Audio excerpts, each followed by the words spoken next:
নমস্কার বন্ধুরা, সুচিস্মিতার রান্নাঘরে আবারও আপনাদের সবাইকে স্বাগত জানাই। আর আজকে বানাবো হচ্ছে ভাজা কেক। কি শুনতে একটু অবাক লাগছে তাই না? কেক, তাও আবার ভাজা। চলুন তাহলে দেরি না করে জলদি রেসিপিটা শুরু করা যাক। প্রথমে নিয়ে নিচ্ছি এখানে আমি দুটো ডিম।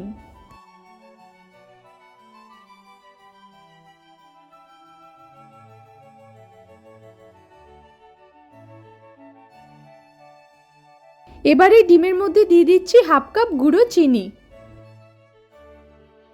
ডিমের সাথে চিনিটাকে বেশ ভালো করে মিশিয়ে নিতে হবে। দিয়ে দিচ্ছি হাফ কাপ মিল্ক পাউডার। এবার দিয়ে দিচ্ছি 1 কাপ ময়দা। দিয়ে দিচ্ছি 1 চা চামচ বেকিং পাউডার। ডিমের আঁশ টেনে গন্ধটা কাটানোর জন্য দিয়ে দিচ্ছি 2 চা চামচ ভ্যানিলা এসেন্স। আর দিচ্ছি টুটি ফ্রুটি। এটা সম্পূর্ণ অপশনাল, আপনারা চাইলে ড্রাই ফ্রুটসও ইউজ করতে পারেন। সমস্ত উপকরণগুলোই দেওয়া হয়ে গেছে। এবার একটু সময় ধরে ভালো করে মিশিয়ে নিতে হবে।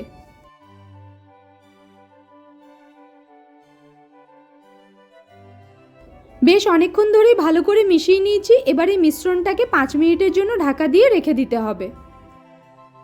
5 মিনিট পর ঢাকনা খুলে হাতের মধ্যে ভালো করে ঘি লাগিয়ে নেব। তারপর ওই মিশ্রণটা একটু একটু করে নিয়ে গোল করে নেব।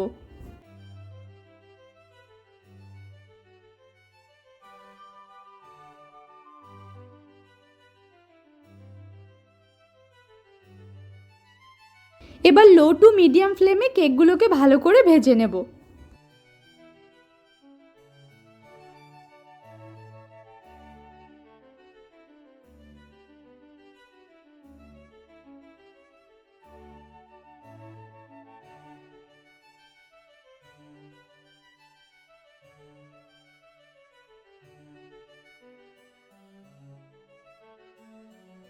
এই রকম যখন ব্রাউন কালার চলে আসবে তখন কেকগুলোকে আমি তুলে নেব।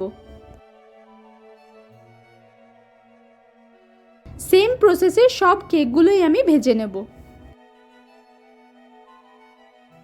সব কেকগুলোই আমার ভাজা হয়ে গেছে। এবার আমি একটা বাটিতে আগেই ডার্ক চকলেট মেল্ট করে রেখেছিলাম। কেকের উপরে এবার আমি ওই চকলেটটা লাগিয়ে দেব এবং উপর থেকে স্প্রিঙ্কল ছড়িয়ে দেব।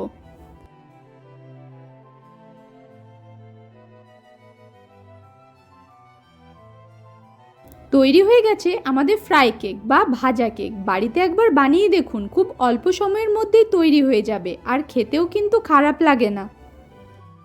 এই রেসিপিটা আপনাদের কেমন লাগলো সেটা কিন্তু অবশ্যই কমেন্ট করে জানাতে ভুলবেন না। আর এইরকম রেসিপি যদি আরও নতুন নতুন পেতে চান তাহলে আমার চ্যানেলটাকে অবশ্যই সাবস্ক্রাইব করে দেবেন। আজকের মতো এতটুকুই। দেখা হচ্ছে অন্য কোনো দিন অন্য কোনো রেসিপি নিয়ে।